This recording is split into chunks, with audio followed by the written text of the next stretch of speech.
नाशिक रोडला धर्मवीर स्वर्गीय आनंद दिघे यांच्या 72व्या जयंतीनिमित्त ज्येष्ठ शिवसैनिकांकडून अभिवादन।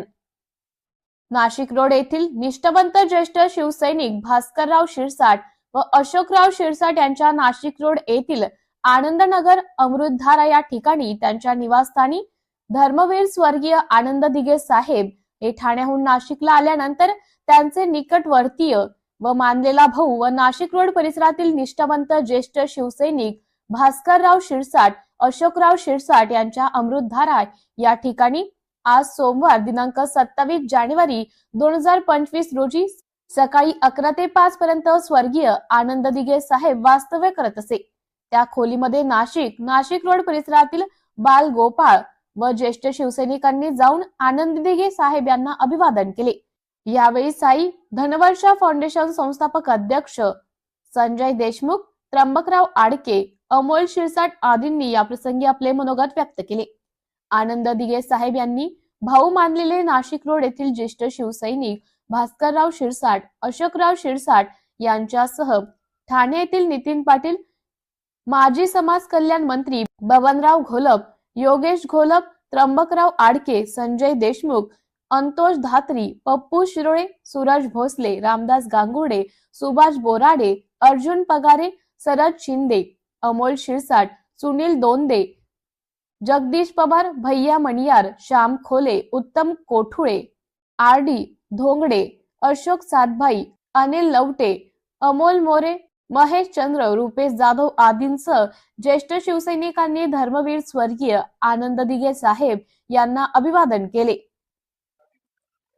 तलवार की कीमत होती है उसकी धार से और हमारे धर्मवीर आनंद दिघे साहब की कीमत होती है उनके व्यवहार से। आजपर्यंत या महाराष्ट्रामध्ये पहिले वाघ जर असेल तर सरसेनापती हिंदू हृदय सम्राट बाळासाहेब ठाकरे आणि दुसरे वाघ जर असतील तर हे आमचे आदरणीय वंदनीय धर्मवीर दिघे साहेब यांचा थोडक्यात मी परिचय सांगतो।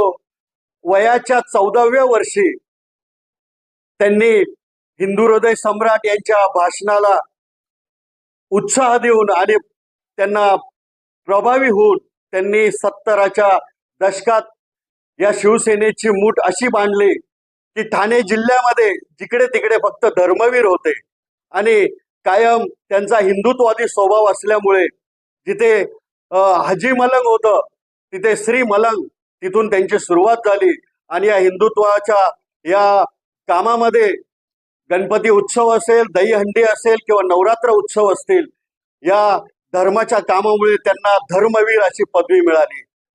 या महाराष्ट्रामध्ये असे पहिलेच नेते असतील की त्यांच्याकडे जर कोणी कामासाठी जर गेलं असेल, एखादी महिला एखाद्या परिसरामधून जर त्यांच्याकडे एखाद्या कामासाठी गेली असेल तर ती महिला तिच्या घरापर्यंत पोहोचेपर्यंत तिचं काम झालेलं असायचं। तो विचार करण्याची गोष्ट आहे। त्यांनी कधी कोणाची टाळाटाळ केली नाही। त्यांनी स्वतः ते ब्रह्मचारी राहिले, संन्यास घेतला, परंतु त्यांनी संसार जर केला असेल तर फक्त शिवसेनेचा केला। पूर्ण आयुष्य त्यांनी शिवसेनेत घातलं। आज आम्हाला इतका आनंद होत आहे।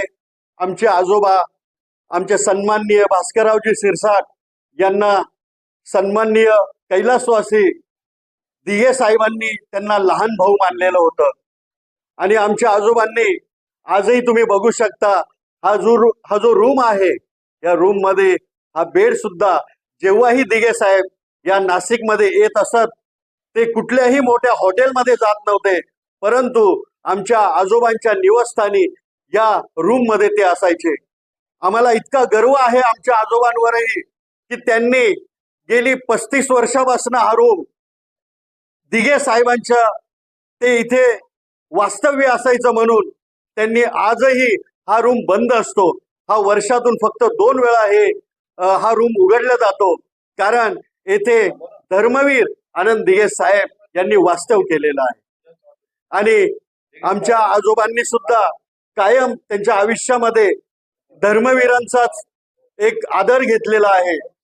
आमच्या आजोबांच्या गाड्यांवर सुद्धा एक नंबर असायचा, आजही असतो 13-7 म्हणजे धर्मवीर साहेबांची साथ।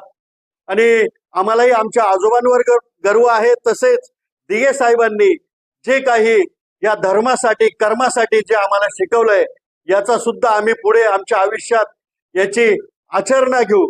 एक महत्वाची गोष्ट सांगतो, जेव्हा ठाण्यामध्ये दिघे साहेब त्यांच्याकडे त्या ठाण्यामध्ये कुठल्याही महिलेवर जर कधी अत्याचार झाला अशी गोष्ट कधी येत नव्हती. त्यांनी कायम सांगायचे की जसं म्हणता, अपना देश ओ देश था भाई, लाखों बार मुसीबत आई, इंसानों ने जान गवाई पर बहनों की लाज बचाई. आणि असं काम धर्मवीर साहेबांचं होतं. बोलायला गेलो तर दिवस रात्र पुरणार नाही. परंतु आज खूप अतिशय आनंद पण आहे आणि एका डोळ्यात अश्रू पण आहे, कारण हा लढवय्या ठाण्या वाघ आपल्यात नाहीये, परंतु त्यांनी जे विचार आम्हाला मांडलेले आहे ते पुढे घेऊन आम्ही नक्की जात राहू. जय हिंद, जय महाराष्ट्र.